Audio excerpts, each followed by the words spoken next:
So let's start with a simplified example of how blockchain works in the world of cryptocurrency. Let's suppose that I wanted to send my lovely wife some Bitcoin. In order for this transaction to take place, we would each need a Bitcoin wallet.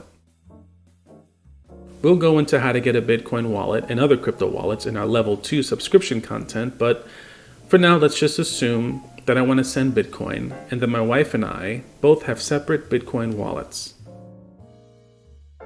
What you see in green below is what's called a public address or a public key.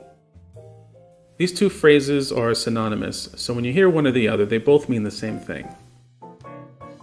It's called public because it's information that is safe for anyone to see. Think of the public address like the address to your house. The mailman can deliver things to your home because your address is written on your mail. In this case, you want the blockchain to be able to deliver your Bitcoin to an address of someone that you know. The public address, as you can see, is not intelligible. It's nothing more than a string of characters that are randomly generated by the wallet providing service. These wallets are kept in a locked condition. A locked condition that can only be unlocked by a private key. A private key looks a little something like this here in yellow. You can see that just like the public key, the private key is also a string of random characters. It's just a little bit longer, which is likely due to the additional encryption and decoding that's required. Once you correctly match up your public key with your private key, you form what's called a key pair, which allows you to effectively unlock your wallet and have the administrative authority to move funds.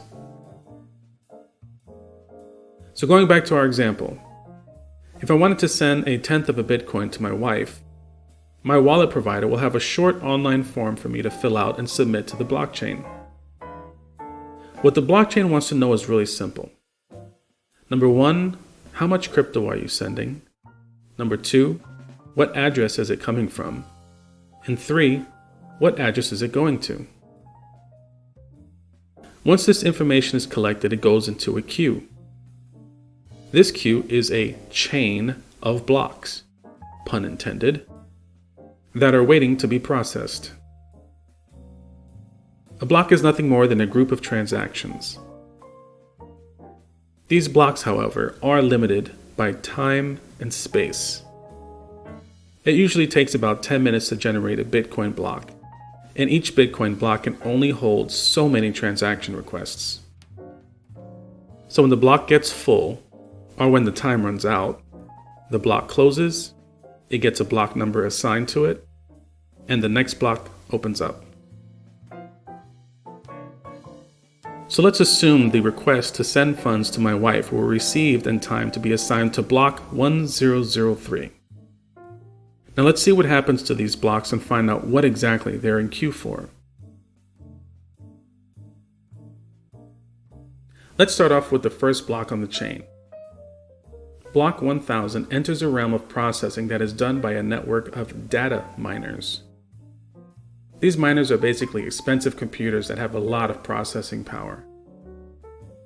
Their job is to essentially approve the grouped transaction requests on each block. Why so many miners? Well, it's part of the decentralization process mentioned in the previous video. You see, these miners are not in a single location. One miner could be located in the United States, and another one could be in Singapore, and another one in Colombia. In order for these miners to approve the transactions on the block, they each need to maintain a copy of that data block in their system. Once a block is approved, or confirmed, by a miner, a copy is sent off to another random miner in the network.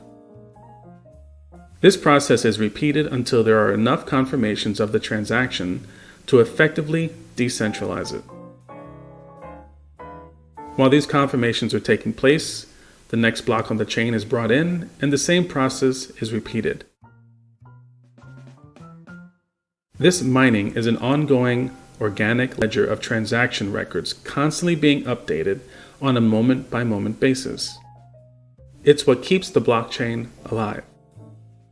So let's assume that block containing my transaction request is finally processed, block 1003. What does that mean for me? Well, once it reaches enough miners, the record becomes immutable, decentralized, and executed. And the 1/10 of a Bitcoin will then have been transmitted from my wallet to my wife's wallet.